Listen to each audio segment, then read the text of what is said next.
নমস্কার, CNN 24 সংবাদে আমি নীলাঞ্জন আপনাদের স্বাগত জানাচ্ছি। প্রথমেই সংবাদ শিরোনাম। কাছাড়ে নতুন প্রযুক্তি ইকোফিক্সের ব্যবহার শুরু করল লোক নির্মাণ বিভাগ। ইউসিসি বিলের বিরুদ্ধে প্রতিবাদ অব্যাহত, শুক্রবার ভগতপুর চন্দ্রপুর জামে মসজিদে কালো ব্যাজ পরে বিক্ষোভ। ফের বরফলা পুলিশের জালে আরও এক সুপারি পাচারকারী। প্রেমের ফাঁদে ফেলে বিয়ের প্রলোভন দেখিয়ে সহবাস, গর্ভবতী হওয়ার পর পরিত্যাগ, ন্যায় বিচারের দাবিতে পুলিশের দ্বারস্থ যুবতী। এবারে সংবাদ বিস্তারিত। রাজ্যে সড়কের গর্ত দ্রুত মেরামত করে সড়ককে আরও নিরাপদ করে তুলতে কাছাড়ে নতুন প্রযুক্তি ইকোফিক্সের ব্যবহার শুরু করল লোক নির্মাণ বিভাগ।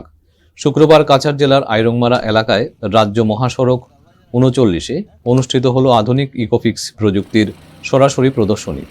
ধলাই ও সোনাই লোক নির্মাণ বিভাগ এবং লেহারটেক এলপির যৌথ উদ্যোগে আয়োজিত এই প্রদর্শনীতে দেখানো হয় কিভাবে অল্প সময়ের মধ্যেই রাস্তার গর্ত মেরামত করে যান চলাচল স্বাভাবিক রাখা যায়। অনুষ্ঠানের উদ্বোধন করেন শিলচরের কাছাড় রোড সার্কেলের সুপারিনটেন্ডিং ইঞ্জিনিয়ার অজিত কুমার দাস। আজি একচুয়ালি আমি ইয়াতে এটা ডেমনস্ট্রেশনের কারণে ধলাই টেরিটৰিয়েল ডিভিশনের এক্সিকিউটিভ ইঞ্জিনিয়ার স্যারে আমালোকে 2-3 দিন আগতে এটা লেটার দিছিলে যে এইটো লেটারত এই এটা ডেমনস্ট্রেশনের কারণে এটা আমাক রিকুৱেষ্ট লেটার পঠাইছিলে। তাৰ সন্দৰ্ভত আমি আজি ইয়াতে এটা ডেমনস্ট্রেশন দিলোঁ। ইয়াতে আমাৰ লগতে আছিলে আমাদের শিলচর কাছাড় ডিভিশন কাছাড়ৰ টেরিটৰিয়েলৰ সুপাৰিনটেন্ডিং ইঞ্জিনিয়ার স্যার আৰু ধলাই টেরিটৰিয়েল ডিভিশনৰ আমাৰ এক্সিকিউটিভ ইঞ্জিনিয়াৰ স্যার আৰু ডিপাৰ্টমেণ্টৰ বহুত মানুহ আছিলে। তো আজি যিজন তেওঁলোকৰ ৰিকুৱেষ্টৰ কাৰণে আমি যিটো আহিছিলোঁ হয় আমাৰ ইকোফিক্স যিখন আমাৰ গোটেই অসমত একচুৱেলি ইণ্ডিয়াৰ কিছুমান ষ্টেটত আমাৰ মাননীয় ডাইনামিক লিডাৰ মাননীয় মুখ্যমন্ত্ৰী হিমন্ত বিশ্ব শৰ্মাৰ ডাঙৰীয়াৰ প্ৰচেষ্টাৰ কাৰণে অসমত ইকোফিক্সৰ কাম চলি আছে আৰু পাইলট প্ৰজেক্টৰ এতিয়া চলি আছে। পাইলট প্ৰজেক্টত জাষ্ট আমাৰ 5খন ডিষ্ট্ৰিক্টতেই কাম আছে। কামৰূপ আছে, যোৰহাট, ডিব্ৰুগড়, তেজপুৰ আৰু শিলচৰ। ইকোফিক্সখন আমাৰ শিলচৰ কাম চলি আছে। ইয়াতে আমি পথহোল বহুতখিনি পথহোল ইয়াতে অলৰেডি বন্ধ কৰিছোঁ আৰু এতিয়া ধলাইত তেওঁলোকৰ বহুতখিনি ঠাইত এনেকুৱা পথহোল আছে সেইটো বন্ধ কৰাৰ কাৰণে কিবা এটা ট্ৰাই কৰি আছে। তো আজি তেওঁলোকে ৰিকুৱেষ্ট কৰিছিলে আমাক এটা ডেমনস্ট্ৰেশ্যন দিয়াৰ কাৰণে। তেওঁলোকে চাব এইটো কেনেকুৱা কাম কৰে বা তেওঁলোকৰ ঠাইত এইটো কিমান ফাংচনিং হ'ব সেইটো চোৱাৰ কাৰণে। তো আজি আমি আহিলোঁ আমাৰ গোটেই টিম লৈ, টেকনিকেল টিম লৈ আহি তেওঁলোকক আমি ডেমনস্ট্ৰেশ্যন দি দেখালোঁ এইটোত কেনেকুৱা ফাংচনিং, কেনেকুৱা ইউজ হয়, কেনেকুৱা কিমান টাইম লাগে। এতিয়া আমি ছাকচেছফুলি তেওঁলোকক এটা ঠাইত ভাল ৰাস্তাত কিবা এটা ঠাইত যোগ হৈ গৈছিলে সেইটো মই এতিয়া জাষ্ট যোগ হৈ কৰি দিলোঁ আমি। বাকী ইকোফিক্সখন অসমত চলি আছে। এইটো ৰেডি টু ইউজ মেটেৰিয়েল, যিটো জাষ্ট আপোনাৰ মেক্সিমাম 20 মিনিটছৰ ভিতৰত এটা হোল যোৰা লাগি যায়, তাৰপিছত আৰু যোৰ নহয়। এইটো বহুত দিনমান লাষ্টিং কৰে এইটো। আৰু এইটো একদম এনি ৱেডাৰত আপুনি বৰষুণ দিলেও বা যদি জো হয় এনি ৱেডাৰত এইটো আপুনি কাম কৰিব পাৰে। সেইটো আমি শিলচৰ যেতিয়া এই বৰষুণৰ টাইমত আমি কৰি আছোঁ, যিমানখিনি কৰিছোঁ এটা ঠাইও বিয়া হোৱা নাই। অভিন্ন দেওয়ানি বিধি ইউসিসি বিলের বিরুদ্ধে রাজ্য জুড়ে চলমান প্রতিবাদের অংশ হিসেবে শুক্রবার শিলচর কাঁঠাল রোডের ভগতপুর চন্দ্রপুর জামে মসজিদ প্রাঙ্গণে জুমার নামাজের পর এক প্রতিবাদ কর্মসূচি অনুষ্ঠিত হয়। এই আইন কালো আইন প্রত্যাহার করো, প্রত্যাহার করো। এই আইন কালো আইন প্রত্যাহার করো, প্রত্যাহার করো। এই আইন ভারতের সংবিধান বিরোধী আইন প্রত্যাহার করো। এই আইন ভারতের সংবিধান বিরোধী আইন প্রত্যাহার করো। এই আইন ভারতের সংবিধান বিরোধী আইন প্রত্যাহার করো। এদিন বহু মুসল্লি ও স্থানীয় বাসিন্দা কালো ব্যাজ পরে ইউসিসি বিলের বিরুদ্ধে নিজেদের অবস্থান ব্যক্ত করেন। আমরা শিলচর শহরতলি এলাকার ভগতপুর চন্দ্রপুর জামে মসজিদের জনগণ বিগত 27 মে 2026 ইংরেজিতে আসাম বিধানসভার মধ্যে একটি আইন ইউসিসি আইন গৃহীত হয়েছে, ইউনিফর্ম সিভিল কোড নামে। এই বিলটি আমাদের ডাইরেক্টলি ইসলাম বিরোধী এটা এবং সংবিধান বিরোধী। আমাদের ইসলামে বলেছে যে এক বাপের একটি সন্তান এক পুত্রের সমান 2 মেয়ে, কিন্তু এই বিলের 29 নম্বর ধারার মধ্যে লিপিবদ্ধ আছে যে সব সমান সমান, এতে বৈধ হোক অবৈধ হোক সন্তান সব উত্তরাধিকারী হিসাবে সমান। এটা আমাদের কোরআনের একদম স্পষ্ট লঙ্ঘন এবং বিরোধী। এটা আমরা মানিয়ে নিতে পারি না। এবং আমাদের যে মৌলিক অধিকার সেটা খর্ব করা হয়েছে, আমাদের সমতার অধিকারটা ধ্বংস করা হয়েছে।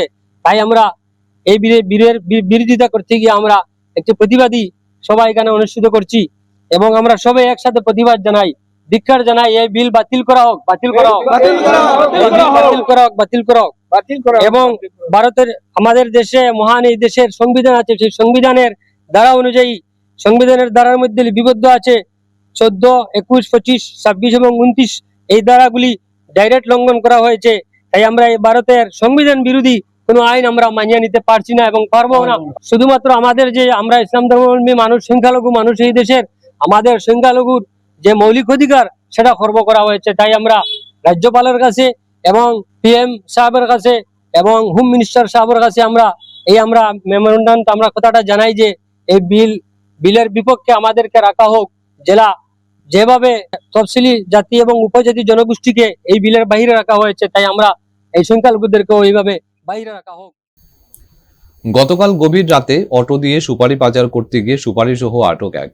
আটক ব্যক্তির নাম আব্দুল ওয়াইদ, বয়স 18, বাড়ি জালালপুরে। বৃহস্পতিবার গভীর রাতে বরখলা প্রথম খণ্ড এলাকায় পুলিশ গোপন সূত্রের খবর পেয়ে বরখলা থানার SI আব্দুল হক লস্করের নেতৃত্বে বার্মিজ সুপারি সহ আটক করে পাচারকারী আব্দুল ওয়াহিদকে শুক্রবার বরখলা পুলিশ সংশ্লিষ্ট ধারায় জেলা আদালতে প্রেরণ করে।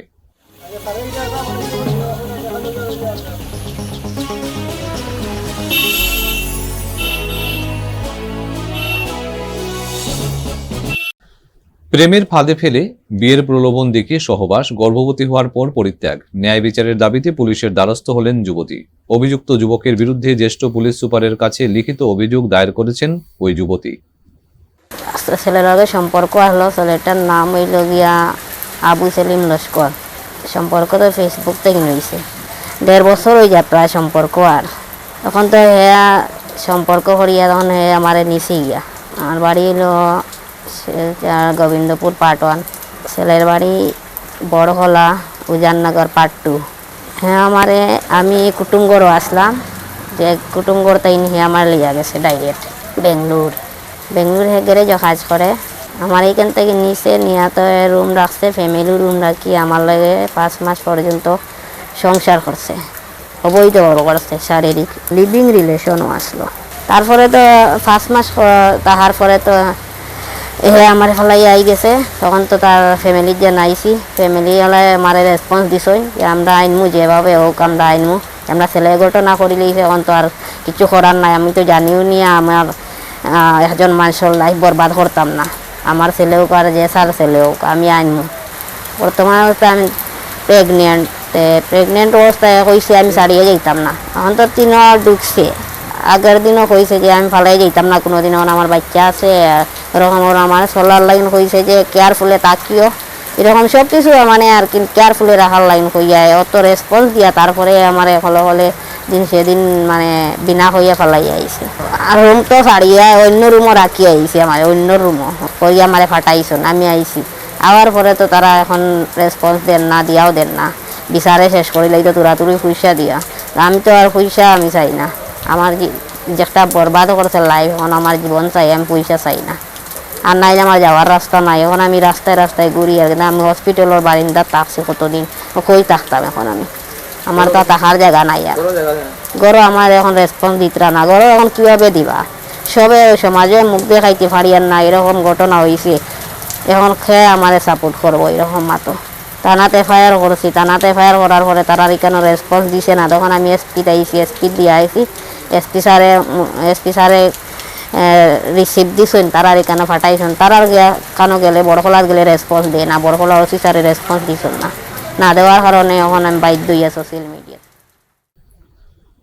শিলচর শহরে আবারও চুরির ঘটনাকে ঘিরে চাঞ্চল্যের সৃষ্টি হয়েছে। চেঙ্কুরি রোড এলাকায় এক ভাড়াটিয়া পরিবারের ঘরে গভীর রাতে দুঃসাহসিক চুরির ঘটনা সংঘটিত হয়েছে। 2টা মোবাইল হ্যাঁ, আর সোনা নিছে, হ্যাঁ, আর ক্যাশ টাকা 1,10,000। মানে আমার কিছুটা টাকা আছে, ওইটা আগের থেকে আসলো। ওই গোটেসটা করছে 2টা মোবাইল, একটা চার্জ আছে আর একটা এখানে আছে। হ্যাঁ, ব্যাগগুলা দেখছি। হয়, আচ্ছা, কোন দিক দিয়ে ঢুকছে? এই দিক দিয়ে ঢুকছে, হয়, ওই যে ভাঙছে এটা। বানিয়ে ওই যে দেখো, এটা তো আইওয়াস তো হ্যাঁ তেমনি তালা মারি না, হ্যাঁ। কিন্তু খুলে গেছে। আচ্ছা আচ্ছা। আর ওইদিকে নিচে তালা ভাঙিয়া ঢুকছে। কোন দিকে? নিচে গ্রিলে, ও গ্রিল। হ্যাঁ, আচ্ছা আচ্ছা। গ্রিলের যে লকটা, হুম। লকটা ও ভাঙিয়া এখানে রাখছে আনি ব্যাগগুলো না নি? আচ্ছা। ঘটনায় নগদ লক্ষাধিক টাকা, 2টি মোবাইল ফোন এবং 2টি সোনার কানের দুল চুরি হয়ে যাওয়ার অভিযোগ উঠেছে। জানা গেছে, চেঙ্কুরি রোডের এই ভাড়া বাড়িতে বসবাসকারী সঞ্জয় কুমার দাস ও তার পরিবার প্রতিদিনের মতো রাতের খাবার খেয়ে ঘুমিয়ে পড়েন। গভীর রাতের কোনো এক সময়ে দুর্বৃত্তরা বাড়িতে প্রবেশ করে ঘরের মূল্যবান সামগ্রী হাতিয়ে নিয়ে যায়। সকালে ঘুম থেকে উঠে পরিবারের সদস্যরা ঘরের জিনিসপত্র এলোমেলো অবস্থায় দেখতে পান। পরে খোঁজ নিয়ে দেখা যায় ঘরে রাখা নগদ লক্ষাধিক টাকা, 2টি মোবাইল ফোন এবং 2টি সোনার কানের দুল নিখোঁজ। ক্ষতিগ্রস্ত পরিবার প্রশাসনের কাছে দ্রুত তদন্ত করে চোরদের গ্রেফতার এবং চুরি যাওয়া সামগ্রী উদ্ধারের দাবি জানিয়েছেন। ঘটনার খবর পেয়ে পুলিশ ঘটনাস্থলে পৌঁছে তদন্ত শুরু করেছে বলে জানা গেছে। রাত্রে আমার ঘরটা চুরি হয়ে গেছে, মানে গতকালকে রাত্রে। গতকালকে রাত্রে সোনা নিছে আর ক্যাশ টাকা নিছে। সোনা কি নিছে? সোনা 2 জোড়া কানের নিছে, হ্যাঁ। আর ক্যাশ টাকা 1,10,000 মতো নিছে, আর দুইটা মোবাইল নিছে। আর তো কিছু নিছে কিনা এখনো ভালো করে দেখছি না সব জায়গাটা। রাত্রে প্রায় 12টা আমরা স্বামী স্ত্রী ঘুমাইছি। ছেলেটা পড়াত আসলো, হে বোধহয় ঘুমাইতে ঘুমাইতে 2টা বাজবো। কটার সময় উঠিয়া দেখলেন সকালবেলা? আমি 4:30 যখন বাথরুমে গেছি, বাইরে হইয়া দেখি দরজাটা একটু খোলা। তারপরে খেয়াল করলাম যে গডরেজ দিওটা খোলা, লকার খোলা। হ্যাঁ, তখন আমার মিসেসরে ডাকলাম যে গর্ত বোধহয় চুরি হয়ে গেছে। হ্যাঁ, এরপরে আইয়া দেখলাম তো সোনা গয়না নাই। আর বাকি আরো কিছু হয়েছে কিনা এখন পর্যন্ত ভালো করে দেখতে পারছি না, অন্যান্য রুমটাই। শিলচর রাধামাধব কলেজের স্কিল ডেভেলপমেন্ট সেলফ ফিন্যান্সিং সেলের উদ্যোগে ও এশিয়ান আসাম একাডেমি এশিয়ান 1 এর সহযোগিতায় শুক্রবার কলেজ কনফারেন্স হলে আয়োজিত হল জাপানিজ ভাষা ও জাপানে কর্মসংস্থানের সুযোগ বিষয়ক আলোচনা। আসাম সরকারের সিএম ফ্লাইট স্কিমের অধীনে রাজ্যের শিক্ষিত বেকার যুবক যুবতীদের জাপানে কর্মসংস্থানের সুযোগ করে দিতেই এই উদ্যোগ গ্রহণ করা হয়েছে। এদিন কলেজের ভারপ্রাপ্ত অধ্যক্ষ ডক্টর অরুন্ধতী দত্ত চৌধুরীর সভাপতিত্বে আয়োজিত আলোচনা সভায় প্রধান বক্তা রিসোর্স পার্সন হিসেবে উপস্থিত ছিলেন এশিয়ান আসাম একাডেমি এশিয়ান 1 এর রাজ্য সমন্বয়কারী শ্রী রঞ্জন শর্মা। উক্ত আলোচনা চক্রে কলেজের শিক্ষক ও শিক্ষক কর্মচারী, গ্রন্থাগার কর্মী ও ছাত্রছাত্রীরা উপস্থিত ছিলেন। এদিনের প্রধান বক্তা এশিয়ান আসাম একাডেমির রাজ্য সমন্বয়কারী রঞ্জন শর্মা অসমের মুখ্যমন্ত্রী ডক্টর হিমন্ত বিশ্ব শর্মার মহৎ উদ্যোগে শুরু হওয়া সিএম ফ্লাইট প্রকল্প সংক্রান্ত তার সেমিনার প্রজেকশনের মাধ্যমে কলেজের শিক্ষার্থীদের বিপুল সাড়া উপস্থিতির উচ্চ প্রশংসা করেছেন। তিনি এই বিদেশি ভাষা প্রশিক্ষণ কর্মসূচির সাফল্য নিয়ে আশাবাদী, যা নিশ্চিতভাবেই শিক্ষার্থী ও চাকরিপ্রার্থী যুবকদের বিশ্বমানের কর্মসংস্থানে আরও ভালো সুযোগ বেছে নিতে উৎসাহিত করবে। Skill Development Committee organized this seminar in collaboration with ASEAN Assam Academy, Guwahati, to promote CM Flight, which is Chief Minister's Foreign Language Initiative for Global Talent. And for this seminar, we are so happy that we have amongst us Sri Ranjan Sharma, coordinator ASEAN Assam Academy.